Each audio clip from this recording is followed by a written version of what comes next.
Assalamualaikum warahmatullahi wabarakatuh. Perkenalkan, nama saya Ulta Rastriana SEMM dengan NIDN 0314068105. Saya merupakan dosen dari program studi manajemen Fakultas Ekonomi dan Bisnis Universitas Bina Sarana Informatika. Pada kesempatan hari ini, izinkanlah saya untuk menyampaikan pernyataan diri dosen dalam kinerja Tridharma Perguruan Tinggi atau disebut dengan PDD UKT-PT bidang pengajaran, di mana PDD UKT-PT ini diperlukan sebagai salah satu persyaratan dalam sertifikasi dosen. Adapun mata kuliah yang saya ampu pada program studi manajemen yaitu mata kuliah manajemen UMKM dan koperasi. Sedangkan untuk konsep dasar dari mata kuliah manajemen UMKM dan koperasi yaitu bagaimana setiap atau seorang individu atau pemimpin di berbagai tipe organisasi mampu mengelola organisasinya baik dalam hal bidang perencanaan, bidang pengorganisasian, kepemimpinan dan pengendalian sebagai wujud terciptanya atau sebagai wujud tercapainya tujuan organisasi. Dan untuk capaian pembelajaran pada mata kuliah ini yang saya berikan ke peserta didik pada sesi pertemuan keempat, yaitu bagaimana peserta didik mampu memahami berbagai macam bidang usaha UMKM yang ada di Indonesia, yaitu dimulai dari bidang usaha mikro, usaha kecil, dan usaha menengah. Dan juga peserta didik juga harus mengetahui aspek-aspek atau hal-hal apa saja sih yang diperlukan dalam mengelola bisnis UMKM. Sedangkan untuk sistem pembelajaran yang saya gunakan, yaitu saya menggunakan sistem pembelajaran tatap muka secara langsung dengan peserta didik dengan dukungan DEI, yaitu Direction, Interactive, dan Assessment dengan model pembelajaran Project Based Learning. Yakni project based learning ini adalah kegiatan pembelajaran yang secara nyata memberikan tantangan bagi mahasiswa atau peserta didik di kehidupan sehari-hari. Sehingga dengan begitu mahasiswa atau peserta didik mampu memahami bahwa memang UMKM yang ada di Indonesia ini, UMKM dan koperasi yang ada di Indonesia memang sudah sangat berkembang dengan pesat dan membawa perekonomian yang cukup baik, membawa dampak perekonomian yang cukup baik untuk Indonesia. Sedangkan untuk bobot penilaian pada mata kuliah manajemen UMKM dan koperasi, bobot penilaian sudah saya tuangkan di dalam RPS, yaitu kehadiran peserta didik pada saat pembelajaran itu akan dinilai sebesar 20%. Kemudian tugas mandiri yang diberikan ke peserta didik itu akan mendapatkan penilaian sebesar 25%, kemudian ujian tengah semester akan diberikan penilaian sebesar 25%, dan terakhir adalah ujian akhir semester di mana akan diberikan penilaian 30%. Berikut saya sampaikan rekaman pembelajaran saya pada saat sesi pertemuan keempat. Terima kasih. Wassalamualaikum warahmatullahi wabarakatuh.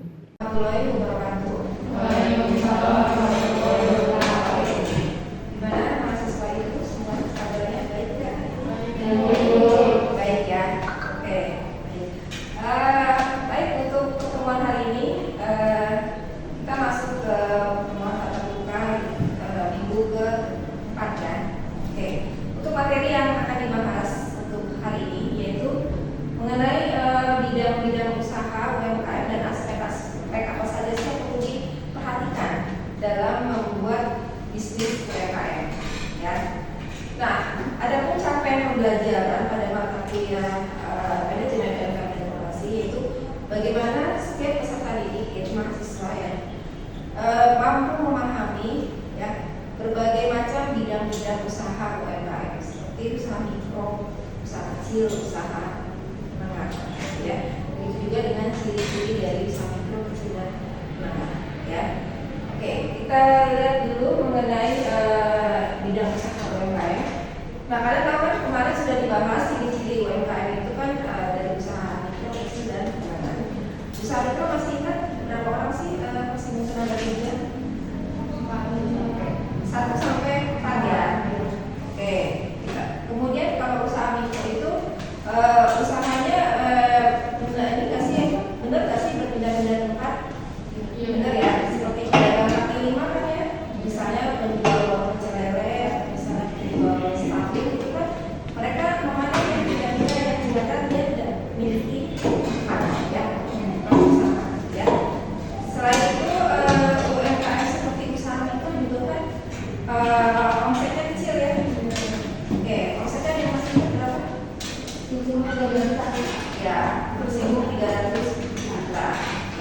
itu ciri dari itu.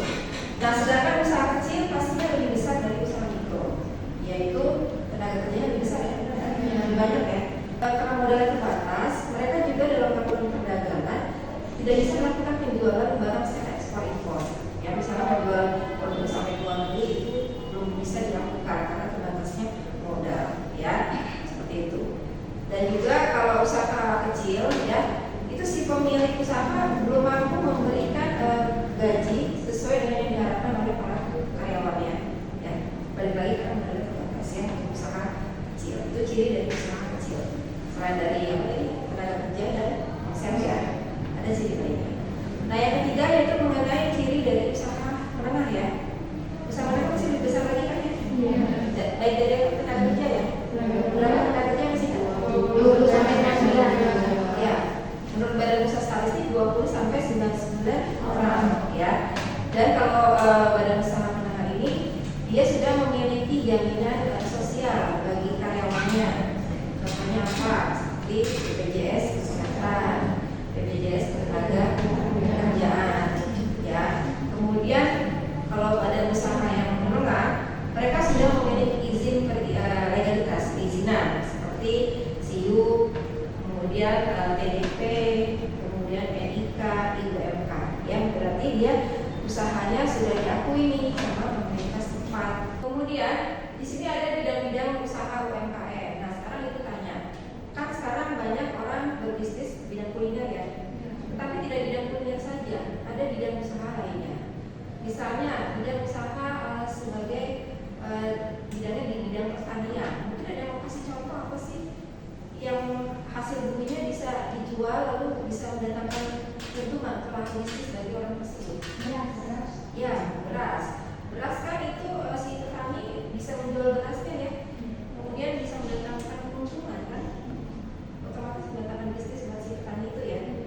Oke, selain beras ada lagi jagung, ya, walaupun beras dan jagung dia musiman ya kalau panen itu ya. Oke, yang pasti akan mendatangkan keuntungan bagi si petani tersebut ya. Nah, ini bidang usahanya selain bagi di bidang pertanian, ada di bidang apa lagi? Perburuan. Nah, perburuan contohnya apa nih? Yang biasa diburu orang, hewan ya pastinya, lalu dijual. Kan itu aturan keuntungan ya, jadi lahan bisnis ya. Kira-kira apa? Jadi gajah. Oke, jadi gajah saya diburu orang nggak sih? Iya. Iya, sampai ya itu sebenarnya hewan ini ya, hewan apa? Dilindungi ya, gitu. Jadi harus ada undang-undang perlindungan hewan juga, jadi nggak bisa sembarangan. Tapi walaupun itu masih ada aja ya hewan yang berburuan ya, kemudian dijual sampai ke luar negeri gitu kan ya. Oke, selain gading gajah ada lagi ya? Kulit harimau. Apa? Kulit harimau. Kulit harimau. Biasanya dibuat apa sih? Karpet ya, karpet. Atau mungkin pajangan yang di apa ya? Di pala rusa ya, pajangan di itu ya, di tembok ya, di ruang keluarga ya. Atau kayak macan juga kan dibukukan ya, benar nggak sih? Sampai kita pakai ini ya kan?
restoran ini memiliki dua lahan bisnis ya. Pertama bidang peternakan dan perkebunan. Peternakan, kalau dia ternak sapi kan banyak yang bisa diolah ya, susunya bisa dijual, kotorannya bisa dijual juga, bisa diolah sendiri untuk pupuk di perkebunannya sendiri ya. Nah kalau di kebun singkongnya dia mesinnya berpanen ya bisa dijual singkongnya ya. Jadi itu ada bidang usaha kombinasi ya, mix antara perkebunan dengan peternakan atau pertanian juga bisa, pertanian dengan perkebunan ya. Nah itu ada beberapa bidang usaha UMKM ya. Kemudian bahasan selanjutnya yaitu mengenai aspek-aspek atau hal-hal apa saja sih yang diperlukan dalam mengelola bisnis UMKM ya. Jadi kalau kita mau sebagai pemula nih mau merintis atau membuka usaha, itu ada beberapa hal yang diperlukan. Pertama itu dari aspek umum dan legalitas. Contohnya terdiri dari apa sih aspek umum dan legalitas? Misalnya dalam hal perekrutan tenaga kerja SDM. Perlu nggak kita mengambil tenaga kerja? Perlu ya. Misalnya kita mau punya rumah makan sederhana itu atau ruang nasi yang skopnya kecil, itu kan butuh koki ya enggak? Butuh yang melayani pelanggan kan ya? Enggak. Karena dia nggak bisa kerja sendiri, pasti dia harus bantu orang lain ya. Jadi SDM sangat diperlukan. Kemudian yang kedua dari aspek umum dan legalitas diperlukannya struktur organisasi, pembagian tugas. Perlu kan ya? Misalnya dia di rumah makan nih, di restoran, kan struktur organisasi itu ada yang bagian koki, bagian kasir, bagian delivery, bagian pemasaran juga. Jadi harus ada bagiannya sendiri-sendiri ya. Tidak dicampur aduk ya. Itu namanya struktur organisasi yang baik ya. Jadi dalam membuat bisnis itu harus direncanakan ya. Atau siapa nih yang menjadi kepala tokonya, atau siapa nih yang menjadi staf bagian keuangan, atau siapa nih bagian yang staf produksinya ya. Jadi harus jadi satu kesatuan ya. Itu untuk aspek yang pertama yaitu aspek umum dan legalitas, SDM, struktur organisasi. Kemudian satu lagi perlukannya adanya persaingan usaha ya. Kalau misalnya bisnis tersebut berjalan sendiri, kira-kira perlukannya sama enggak ya, harus ada tantangan ya. Makanya harus ada inovasi dari masing-masing pelaku usaha. Sekarang kalau kalian lihat banyak pelaku usaha bergerak di bidang food and beverage kan? Nah mereka tuh saling menciptakan keunggulan satu sama lain yang ada. Misalnya apa nih jadi pembeda buat kalian? Ya, kopi makanan berarti kan inovasi produk ya. Oke. Selain itu ada yang lain? Apa? Promosi perlu nggak? Perlu ya. Karena pesaing satu yang pesaing yang lain harus memiliki ciri khas dalam mempromosikan produk yang berbeda supaya calon pelanggannya tertarik. Benar? Misalnya ada dua penjual coffee shop, ya. Ini masing-masing penjual kan saling berkompetisi ya, benar? Nah, masing-masing penjual juga kan mengunggulkan ciri khasnya dari produk masing-masing ya. Mungkin dari mereknya atau rasa kopinya. Jadi kopi yang satu rasanya agak pahit, yang satu agak black, agak manis kan. Nah itu ya yang membedakan antara pelaku usaha satu dan pelaku usaha lain. Ya, jadi harus ada persaingan usaha yang sehat ya. Itu masih dalam aspek umum dan legalitas. Sedangkan untuk aspek yang kedua yaitu mengenai aspek pemasaran, promosi ya. Kalau kita melakukan pemasaran ada targetnya nggak sih konsumen yang mau dituju ada nggak? Ada ya. Oke, misalnya seperti apa ya, menjual coffee shop. Mereka kan segmen pasarnya ditujukan untuk anak muda ya. Kebanyakan untuk anak Gen Z dan nggak sih? Karena mereka sering nongkrong ya. Nah itu ya, jadi harus tahu sasarannya. Ditujukan ke konsumen, ke siapa nih, apakah semua kalangan usia atau hanya untuk anak muda saja ya. Itu dari aspek pemasaran ya. Jadi kita harus tahu nih pelanggan yang mau kita tuju siapa, apakah khusus anak muda atau khusus untuk segala usia ya. Itu untuk aspek pemasaran. Oke, kemudian yang kedua ya, selain dari aspek pemasaran, ada lagi namanya promosi ya. Promosi itu kan banyak ya. Contoh apa sih bentuk promosi yang ditawarkan oleh pelaku usaha? Ya, buy one get one. Selain itu diskon. Terus apa? Cashback. Terus ada lagi pengumpulan poin ya. Oke. Terus ada lagi pelaku usaha menawarkan apa? Kartu member, benar kan? Ya, kalau kalian mungkin ke minimarket atau ke swalayan, pasti pihak kasir ya atau yang ada di situ ya krunya menawarkan mau jadi member nggak Bu? Karena kan ya setiap kita mau transaksi belanja gitu ya. Nah, jadi itu macam-macam bentuk promosi ya. Selain itu ada media promosinya. Contohnya apa sih media yang digunakan? Ya, Instagram berarti salah satu sosial media ya. Oke. Kalau elektronik masih digunakan nggak? Media elektronik seperti televisi, radio, pernah masih ada? Mengiklankan produknya masih ya. Jadi media promosi banyak ya. Kalau dulu mungkin melalui majalah, surat kabar. Kalau sekarang kan modern ya, karena teknologi sudah canggih ya. Jadi orang dalam mempromosikan produk pasti melalui sosial media.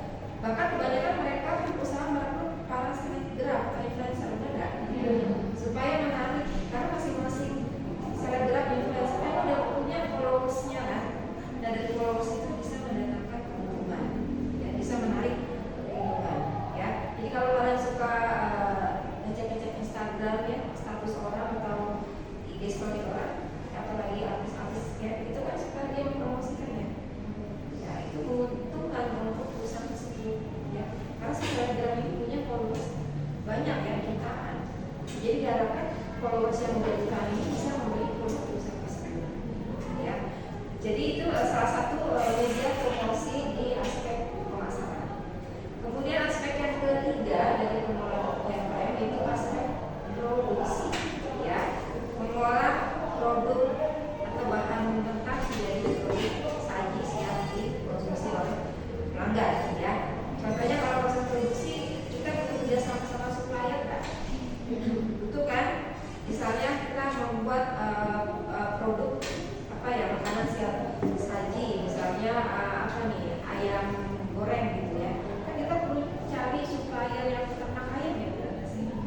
Seperti di warung tenda itu kan mau percaya mereka beli ikan lele kan enggak ini ya kan, enggak sehari-hari tempatnya beda, pasti udah ada pelanggan, udah ada supplier langganan enggak? Iya ya, jadi harus ada supplier untuk proses produksinya lancar ya. Kemudian aspek produksi yang kedua yaitu mengenai tadi sudah ya, proses produksi ya, yaitu mengenai alur distribusi ya, pengiriman barang dari pihak pemasok supplier ke pihak si penjualnya yang juga utamanya ya. Kalau distribusi kan berarti melalui pengiriman bisa darat, laut, udara ya. Nah itu harus disepakati nih pengiriman barangnya apakah melalui darat, udara, atau laut, dan juga pengirimannya harus disepakati ya antara si penjual utama dengan si pemasok atau supplier. Apakah pengirimannya akan dikirim setiap hari atau seminggu sekali? Jadi harus ada kesepakatan sebelumnya. Yaitu aspek produksi ya, aspek yang ketiga. Kemudian aspek yang terakhir dalam mengelola suatu bisnis UMKM yaitu diperlukannya aspek keuangan, terutama dalam membuat laporan keuangan. Ya, ada yang tahu laporan keuangan terdiri dari apa sih? Pernah belajar akuntansi?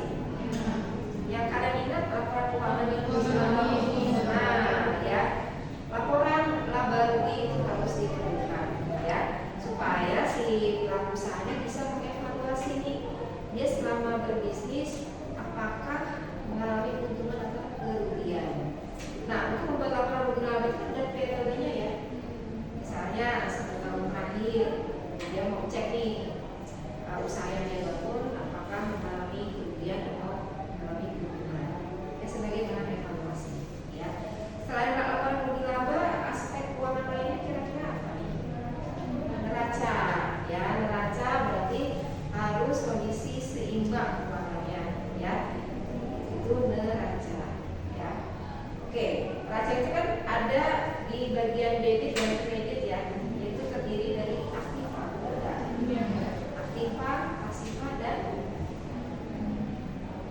dari modal ya. Modal itu bisa berupa bahan baku, mesin produksi, peralatan produksi atau peralatan inventaris kantor ya seperti meja, kursi dan masih banyak lainnya. Ya itu juga bisa ya. Itu neraca. Sedangkan sebenarnya aspek keuangan itu banyak ya, tapi tergantung si pelaku usahanya ini mau membuat laporan keuangannya apa nih? Apakah laporan laba saja atau neraca, atau bikin juga jurnal keuangannya juga, atau bikin buku besar ya. Jadi tergantung si pelaku usahanya ini ya. Kalau bikin jurnal ya ini harus ada jurnal umum dan jurnal khususnya. Kalau khusus berarti harus dibagi di mana yang merupakan pembelian, mana yang merupakan penjualan ya. Jadi bisa ya. Nah, kira-kira itu ya sedikit mengenai materi untuk pertemuan hari ini mengenai ciri-ciri UMKM, kemudian contoh-contoh dari masing-masing bidang usaha, mikro, kecil, dan menengah, dan aspek atau apa yang diperlukan untuk mengelola bisnis UMKM. Ya, oke. Kira-kira sampai sini ada yang mau ditanyakan tidak mengenai materi hari ini? Mungkin di antara kalian ada yang mau bertanya? Ya. Kalau ini ada training buat pelaku usaha UMKM. Jadi ada training khusus itu buat mereka. Ada ya. Pemerintah pasti akan mengadakan atau membuat program khusus ya untuk mengembangkan wirausaha ya atau si pelaku usaha gitu ya. Seperti program PKBR yang pernah ditunjukkan pemerintah, atau kalian pernah dengar kalau pemerintah pernah menunjukkan kartu prakerja, benar nggak? Ya.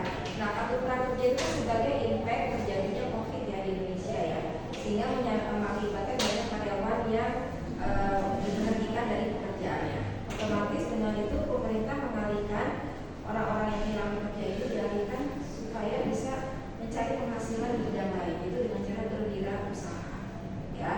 Itu juga salah satu bentuk mengembangkan kreativitas diri ya, seperti itu. Jadi pemerintah sebenarnya programnya banyak yang mengadakan pelatihan, seminar untuk kewirausahaan itu banyak sekali.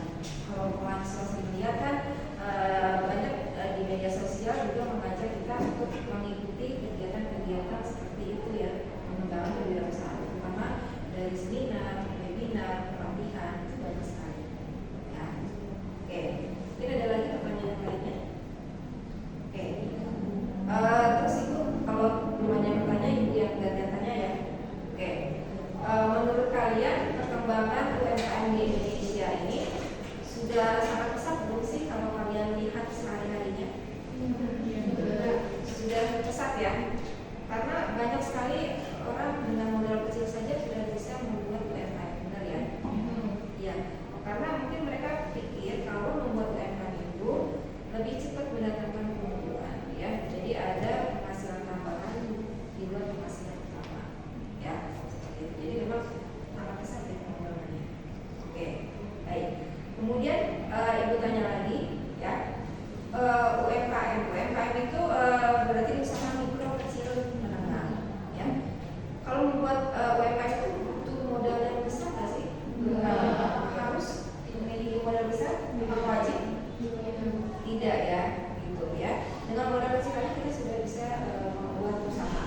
Contohnya nih yang lagi marak saat ini, trennya apa nih kalau kalian lihat?